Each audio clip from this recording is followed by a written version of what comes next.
Wrestling Talk, Episode 3, and I am your host, Coach Shawn Calvin. Today, I will be speaking with the former Backbreakers Entertainment champion, Rex Taylor. And before I bring Rex on, just want to take a minute to remind everybody that this weekend is Backbreakers Entertainment Presents Destiny. This Sunday, December 8th, from the Falcon's Nest in Mayfield, PA, there are 3 championship matches, including the Cruiserweight Championship, the Backbreakers Entertainment Tag Team Championships, and the Backbreakers Entertainment Championship. And in that match, we will see our new champion, Ken Andrews. Oh boy. That is why my guest, who I'm about to bring on, is here today, because we are going to talk about his career, but we are also going to talk about what happened with him and Mr. Andrews.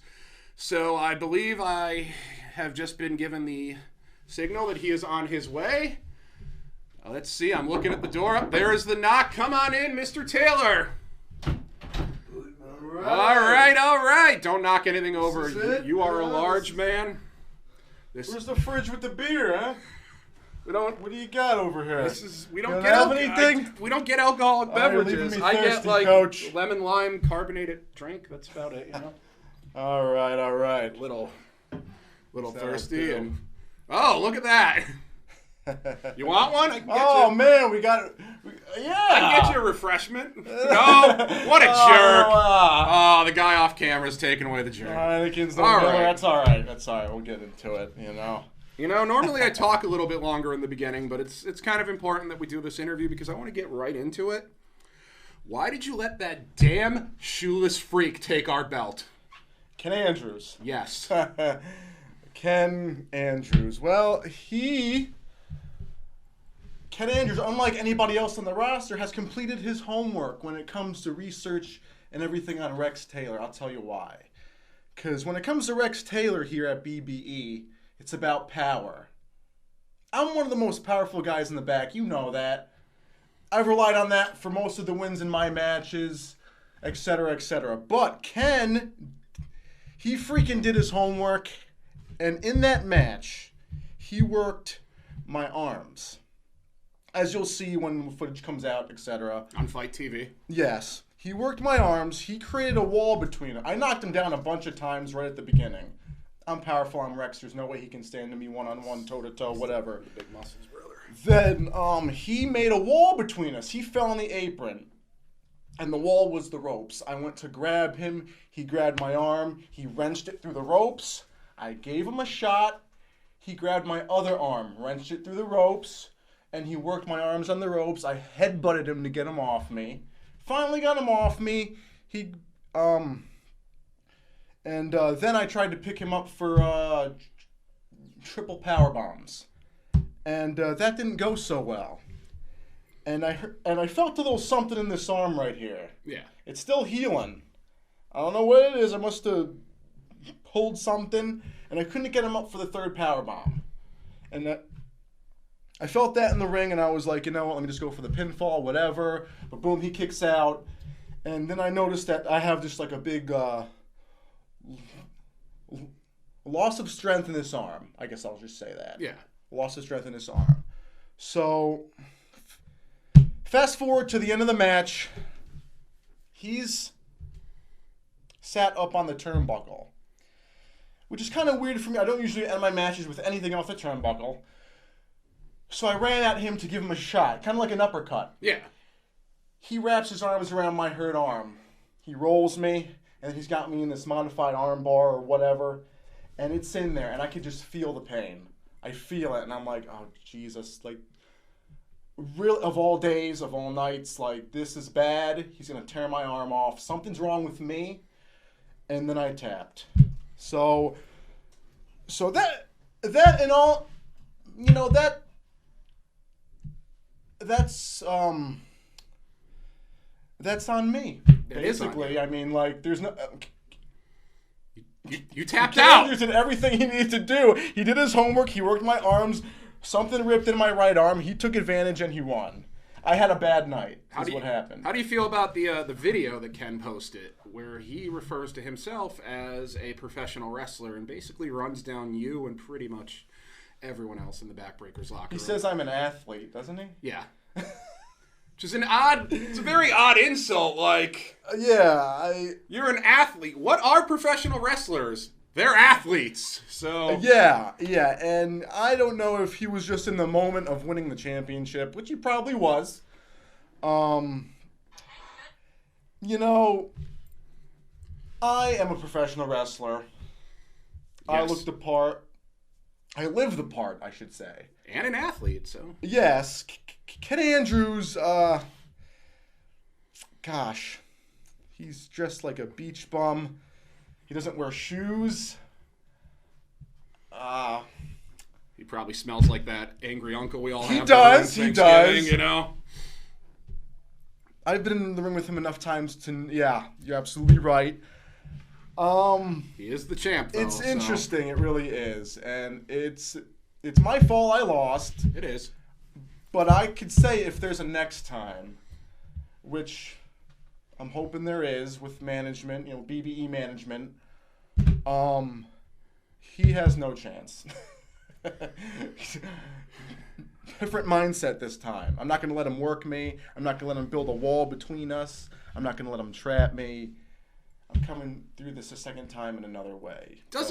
At least for now, it doesn't look like there'll be a next time, because it's my understanding that you were sent to the back of the line by Commissioner Mark Mesmer, and you will be facing at Destiny this Sunday at the Falcons Nest in Mayfield, Pennsylvania. You will be facing the Reverend Ace Dallas, he's a new face here at Backbreakers, so I am not too familiar with him, but I'm curious to see what he can do. And how are you preparing for somebody brand new that you've never faced before? That's the same way I feel about anybody else. Anybody from outside that comes in, Rex always takes care of them. Did you notice that? Yeah. I'm the hitman for BBE, basically, or for some kind of other... Every time someone comes from the outside, it's Rex Taylor who takes care of them. Gilbert. The guy from ROH. Rayo. I apologize for that. Great talent. I'm the one that won. But I held the championship at that point. I understand that. But I'm the guy that faces outside talent.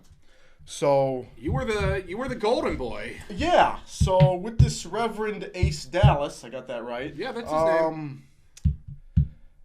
I'm gonna do the same thing I've done every time someone from the outside comes in, and that's wipe the floor with them. I mean, do you feel like that maybe management is kind of just like they're kind of over Rex Taylor? They kind of are now starting to forget about Rex Taylor, because you were the guy. You were the guy that took on the outside talent. That's correct. Forgetting that Ken Andrews had a few shots at me. Chris Banks had a few shots at me. Now, I don't have the title anymore. So where's my title rematches? Ken had a shot against me over the summer. So did Chris Banks. Then they fought me in a triple threat match. I won that. Then I fought Ken Andrews a third time. Okay, then he beats me. Then this Sunday, for the main event, it's Chris Banks and Ken Andrews. Yeah, again. Very interesting there. It's interesting how they all had these opportunities multiple times. And now when it comes to Rex, I have to fight Ace Dallas. What the hell is that? Where's my multiple chances at the title? Where is that for Rex Taylor? You're right, management has kind of forgot about me in a sense. So now I have to sort of climb this ladder that I was already at the top. That was mainly my ladder that now I have to reclimb to gain a title shot. Yep. I don't know. The whole thing is fascinating to me. You were the guy. You got a title match. You were positioned against some great corporate talent. guy, really. You were sent to PA Live along with Mint Mike Mitchell. Yeah. You wore a suit. You were the man, and all of a sudden, what happened? I mean, it's something that's... Yeah, I felt like I was used, and that's not the real Rex Taylor. The real Rex Taylor is a bad guy. I am a bad guy. A big bad heel. So that was kind of a change for me in a way. And don't like the path it went down. So now I have to restart this journey, for lack of a better term, or to climb the ladder, like I said before, and it just doesn't make sense to me. And I'm not happy with BBE management. I mean, I believe that one of the members of BBE management is actually, he's got a match this Sunday with Alexander Bateman, and he does appear to be wrestling again. Maybe you need to take it up with him in the ring. I'm just saying. If he watches this. Yeah, where's my multiple opportunities? Why don't you get in the ring with Rex Taylor? I don't make matches. I'm just talking. You know what? Let's get back on track a little bit here. Let's talk about your career. Let's talk about how you started in wrestling. Why did you get involved in wrestling? Where did you train? Give us a little bit of your backstory. I was a fan as a child for the longest time, like anyone here. And then after high school, I went straight over to the Wad Samoan Training Center in Allentown.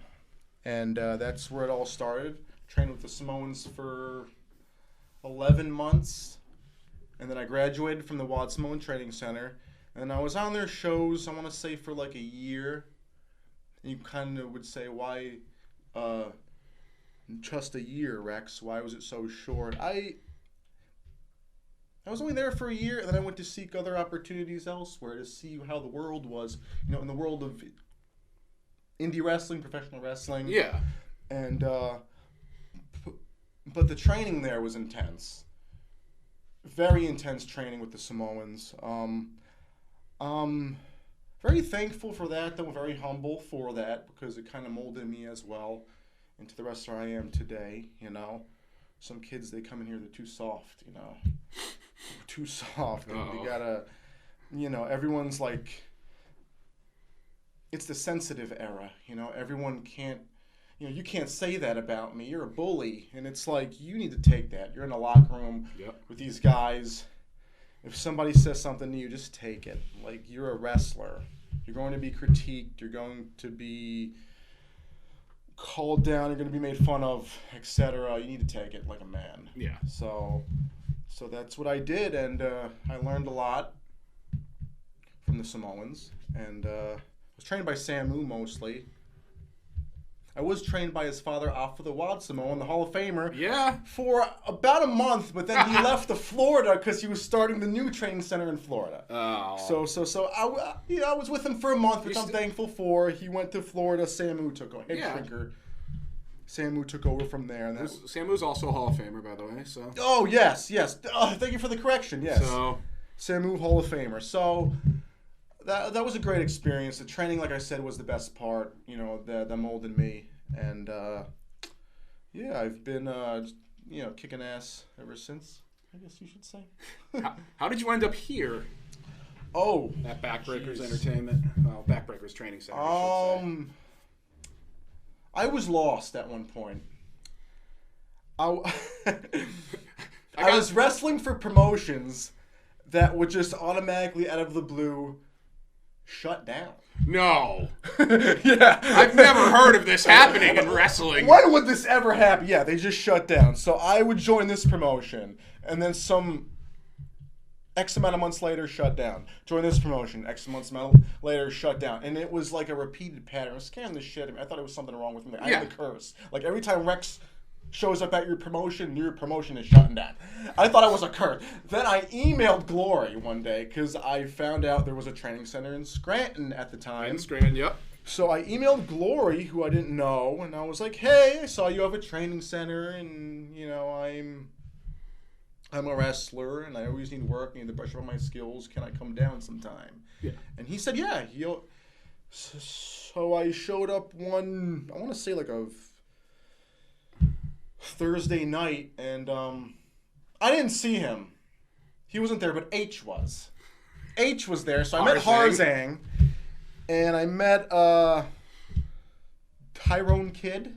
Mr. Cool Runnings. And Sammy Pandora, which was one of his students at the time. I know of Sammy. I've never met Sammy. Also turned wrestler now. I met them, and they introduced me to the whole place. They brought me around, you know, etc. And then eventually, I think the next time I visited the training center, I met Glory. Yeah. But, yeah, and that was how many years ago now? I want to say 13, maybe more. Wow. That is 2013. So, yeah.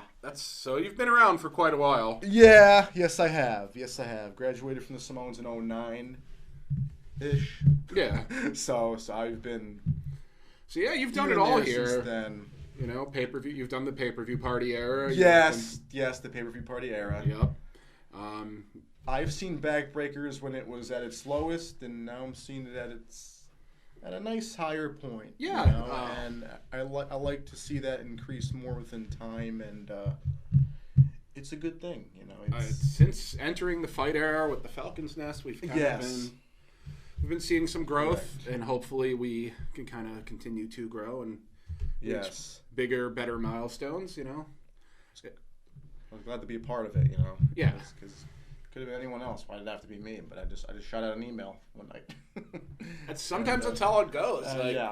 We've had people just kind of pop in. We've had people leave and come back. We've had a variety of all kinds of just things here with people. We've had people quit that we thought we'd never see again who've reappeared. So, yep. Do you have a particular favorite match here? I mean, I'm sure it's one of the 18 you had with Ken Andrews over there last year.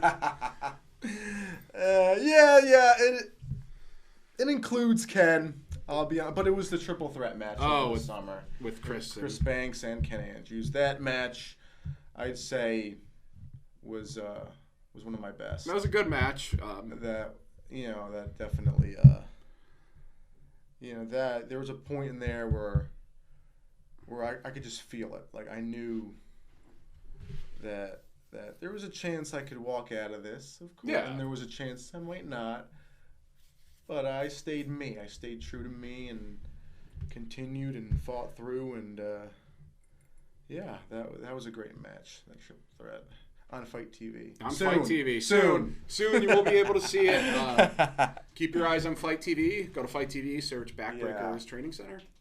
You can look up. You can watch past episodes. I'm on a lot of those. Those are the best ones. Hey, I heard that. All right. Well, you know what? Let's talk about your match with Gilbert. How great was that wrestling? Oh, Gilbert. Attitude Era favorite, Gilbert. He caught me off guard with that spear.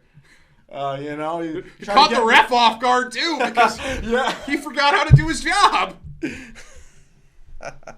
There's nothing really you can say about the ref. No. Someone has a job, and he did not ring that bell. I was in a flex off with Gilbert, and of course I won the flex off, and then hit me with that spear out of nowhere. I kind of felt it was coming too, because I know he does that. You don't even see it. I knew. Yeah. I didn't think it was right then and there, But that was the only chance he had, because to face me, face to face, if you're gonna take on Rex Taylor face to face, he's 61 years old. He's a little younger than that, I think. He should have. I actually watched that match from the crowd because it was after I had formally quit. So I was sitting in the crowd, and I was kind of upset that he didn't try to jackhammer you because, he went right for a spear. He had the muscles. Went for the pin. I got to give him credit where credit's due that he got me there with the spear. He did, but there was no bell. It shocked the ref so much that he counted 3 and didn't call for the bell. And he didn't even realize it. I don't even know if I did realize it because I got up immediately and just shoved the ref. No bell. You need to restart this. You're an idiot. Which brought out Mark Mesmer, which brought out Justin Glory, which led to... Yeah, pure chaos. Pure chaos to the point where the crowd was just no clue what was going on. And I knew I had to end it real quick. He got me with a spear. He sort of pissed me off with that spear. So I got it once they rang the bell, Actually, no.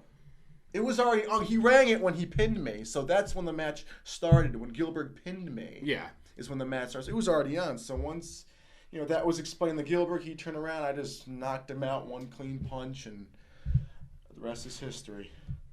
So that Gilbert, by the way, was just national treasure. Guy is fantastic. He's very humble, actually. Believe it or not, very humble man. Very experienced. Yeah. He was in a locker room with